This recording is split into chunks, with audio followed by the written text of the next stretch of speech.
আসসালামু আলাইকুম রহমতুল্লাহি ওয়া বারাকাতুহু। কিছুদিন ধরে আমরা একটা সোশ্যাল মিডিয়া একটা ভিডিও দেখছি যেখানে শায়েখ আহমদুল্লাহ হাফিজুল্লাহকে বোবা শয়তান বলেছে গিয়াসউদ্দিন আর তাহিরি। আমরা যারা রেগুলার ইউটিউবে বিভিন্ন ওয়াজ টস শুনি তারা কিন্তু জানি যে শায়েখ আহমদুল্লাহ অত্যন্ত একজন ভদ্র একজন মানুষ। তিনি কখনোই কারো বিরুদ্ধে কোনো কথা বলেন না। আমি অন্তত দেখিনি।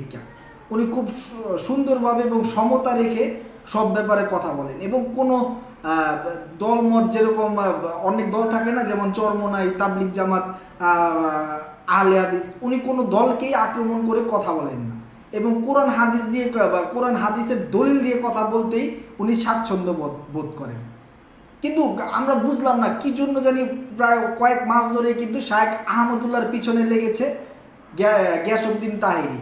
তো গিয়াসউদ্দিন তাহিরি অনেক দিন ধরে তাকে শায়েখ আহমদুল্লাহ হাফিজুল্লাহ কি আগে অনেকটা ঘুমটা পরে রুমাল পরে বক্তব্য দিত, তো তাকে ঘুমটা পরা শয়তান বলতো।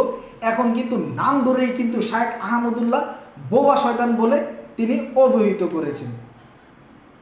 আসলে গিয়াসউদ্দিন আর তাহিরির ওয়াজ শুনে কারা? তারা কি পথভ্রষ্ট নয়? গিয়াসউদ্দিন তাহিরিকে একজন আলেম, গিয়াসউদ্দিন তাহিরিকে যে আলেম বলবে তার আলেম সম্বন্ধে আলেম কি, আলেমের সংজ্ঞা তার জানা নেই বলেই আমি মনে করি। আলেম যে আসলে কে সেটা সে জানেই না যে গিয়াসউদ্দিন তাহিরিকে আলেম বলে থাকে। প্রকৃত ইসলামের 100%-এর 90% তার মধ্যে নেই বলেই আমি মনে করি। সে জিকির করে বিভিন্নভাবে নাচানাচি করছে লোকদের নিয়ে। ওই যে বসেন বসেন জিকিরটা দেখছেন না, আমরা সবাই তো দেখেছি। তারপর যে নদীর পাড়ে গিয়ে 4-5 জনকে নিয়ে নেচে নেচে তিনি জিকির করছেন, হাত নেড়ে নেড়ে জিকির করছেন, দেখছেন না? এখন কথা যদি এটা হয় যে ওয়াজ করার মাধ্যমে আমি ভাইরাল হব, সেটা দিয়ে টাকা ইনকাম করব, তাহলে উনি এইসব কথা বলবে। এটাই তো স্বাভাবিক, এটা তো স্বাভাবিক বিষয় না? গিয়াসউদ্দিন তাহিরি নিজেই তো কিছুদিন আরো কয়েক বছর আগে বলছিল যে তাহিরির মুখ দিয়ে যেটা বের হয় সেটাই মার্কেট পায়, চিল্লায় মার্কেট পাউন যাইব, এটা তো উনি নিজেই বলছে। তারপরে ধরেন আহমদুল্লাহ হাফিজুল্লাহ বাংলাদেশের টপ লেভেলের কয়েকজন আলেমদের মধ্যে নিঃসন্দেহে তিনি একজন। তারপরে বেদাতের বিরুদ্ধে বলিষ্ঠ কণ্ঠস্বর আব্দুর রাজ্জাক বিন ইউসুফকে তিনি সরাসরি শয়তান বলছেন, কাজ্জাব এরকম কথা বলছেন।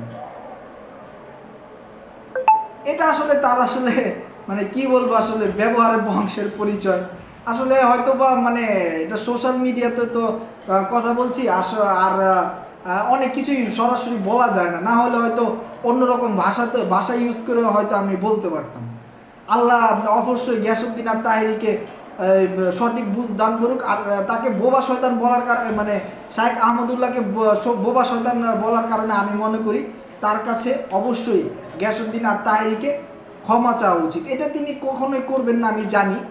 আর আল্লাহ তাকে হেদায়েত করুক, ইসলামের সঠিক বুঝ তাকে দান করুক। এরকম চিল্লাচিল্লি লাফালাফি থেকে আল্লাহ তাকে সঠিক ইসলাম বুঝার তৌফিক দান করুক। আজকের ভিডিও এই পর্যন্তই। আল্লাহ যদি আমাকে তৌফিকে বাঁচিয়ে রাখে, ইনশাআল্লাহ আবারও নতুন কোনো ভিডিওতে আপনাদের সাথে দেখা হবে, কথা হবে। আসসালামু আলাইকুম রহমতুল্লাহি ওয়া বারাকাতুহু।